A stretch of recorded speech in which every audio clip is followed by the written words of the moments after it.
إن الحمد لله نحمده ونستعينه من يهده الله فلا مضل له ومن يضلله فلا هادي له وأشهد أن لا إله إلا الله وحده لا شريك له وأشهد أن محمدا عبده ورسوله أما بعد وعليكم السلام ورحمة الله وبركاته.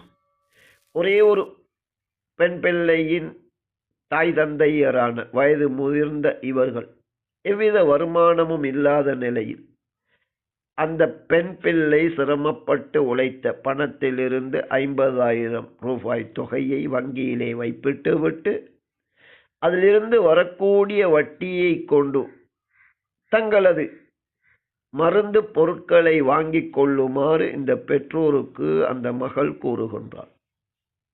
வேறு எந்த வருமானமும் இல்லாத நிலையில் அந்த 50,000 ரூபாயை மருந்து வாங்க பயன்படுத்தினால் வெகு சீக்கிரத்திலே அது முடிவடைந்து அதன் பிறகு மருந்து வாங்குவதற்கு பணமில்லாத நிலை ஏற்படும் என்ற இக்கட்டான நிலையில் அந்த தொகையை வங்கியிலே வைப்பிட்டு விட்டு அந்த வட்டியிலிருந்து தங்களது மருந்து தேவைகளை நிறைவேற்றிக் கொள்ளலாமா என்றொரு கேள்வி தென்னிந்தியாவின் பிரபல்யமான ஆலிமான பி ஜெய்னுல் ஆபிதீனிடம் தொடுக்கப்பட்டுள்ளது. அதற்கு அவர் வழங்கிய பதிலை முன்வைத்து வட்டி விடயத்திலே இந்த வழிகாட்டல் சரியானதா, சரியான இஸ்லாமிய வழிகாட்டல் என்ன என்பதை அனைவருக்குமாக தெளிவுபடுத்துமாறு சவுதி அரேபியாவில் இருந்து நண்பர் ஒருவர் கேள்வி தொடுத்திருக்கின்றார்.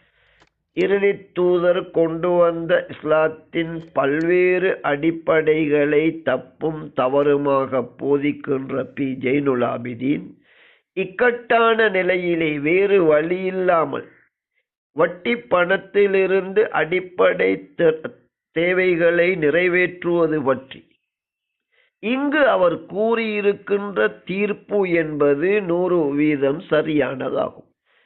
அல் குர்ஆனிலே அல்லாஹ் தெளிவாக சொன்ன விடயத்தை அந்த வசனத்தை மட்டும் நினைவுபடுத்தாது, அதன் கருத்தை அவர் கூறியிருக்கின்றார். குர்ஆனிலே பல்வேறு இடங்களில் இது பற்றி கூறுகின்ற அல்லாஹ் 5வது அத்தியாயத்தின் 3வது வசனத்திலும் கூறுகின்றான். வட்டி எடுப்பது, கொடுப்பது, சாட்சியாக இருப்பது என்பதெல்லாம் அல்லாஹ்வின் சாபத்தை பெற்றுத்தரக்கூடியது.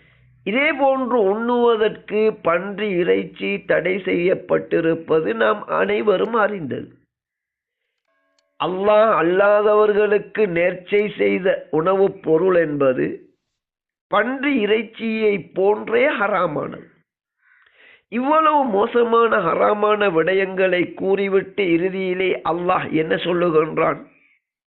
ஃபமன் இத்துர்ர ஃபீ மஹ்மஸத்தின் கைர முத்தஜானிஃபின் லிஇஸ்மின், யார் ஒருவர் பசி கொடுமை தாங்க முடியாமல் அதே நேரம் அல்லாஹ்வுக்கு மாறு செய்து பாவம் செய்கின்ற நோக்கம் இல்லாமல் இக்கட்டான நிலையில் இவ்வாறு தடுக்கப்பட்டவற்றை சாப்பிடுகின்றாரோ ஃபஇன்னல்லாஹ கஃபூருன், நிச்சயமாக அல்லாஹ் மிகவும் மன்னிப்பவன் என்று முதலிலே கூறுகின்றான்.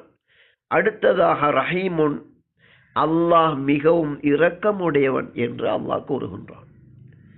எனவே சுருக்கமான தெளிவான வழிகாட்டல், உண்ணுவது உட்பட அடிப்படை தேவைகளுக்கு ஹலாலான வருமானம் இல்லாதவர்கள், எந்த வழியிலும் ஹலாலான வருமானம் கிடைக்காதவர்கள், வட்டி என்ற மிக மோசமான, அது வங்கி வட்டியாக இருக்கலாம், தனிநபர் கொடுக்கின்ற வட்டியாக இருக்கலாம், அரசாங்கம் கொடுக்கின்ற வட்டியாக இருக்கலாம், அந்த வட்டி பணத்திலிருந்து தங்களது தேவைகளை இக்கட்டான நிலையில் நிறைவேற்றுவது என்பது அல்லாஹ்வுக்கு மாறு செய்கின்ற நோக்கம் இல்லாமல் இப்படி செய்வது நிச்சயமாக அல்லாஹ் மன்னிப்பான், இரக்கம் காட்டி அதனை அவர்களுக்கு செய்வதற்கு அனுமதி அளித்திருக்கின்றான்.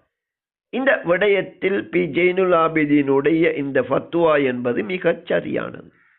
ஒரே ஒரு விடயத்தை நினைவுபடுத்த வேண்டும். முன்னைய காலங்களை போலல்லாது இன்றைய காலம் மக்களிடம் செல்வம் பெருகி வருகின்றது.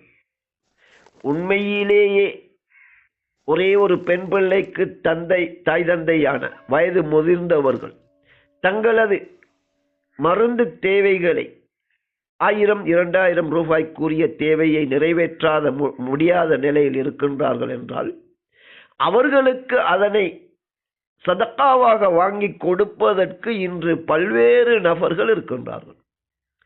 அத்தகையவர்களுக்கு இந்த செய்தியை எட்டி வைத்து ஆகுமான வழியில் அவர்கள் உதவி செய்வதற்குரிய ஏற்பாடுகளையும் நாம் செய்ய முடியும். எப்படியோ இக்கட்டான நிலையில் பாவம் செய்யும் நோக்கம் இல்லாமல் தடை செய்யப்பட்ட எந்த ஒரு விடயத்தையும் அந்த சந்தர்ப்பத்திற்காக நாம் செய்வதை மிக தெளிவாக அல்லாஹ் அதனை குற்றம் பிடிக்க மாட்டான், மன்னித்தருள்வதாக அல் குர்ஆனிலே தெளிவாக கூறியிருக்கின்றான்.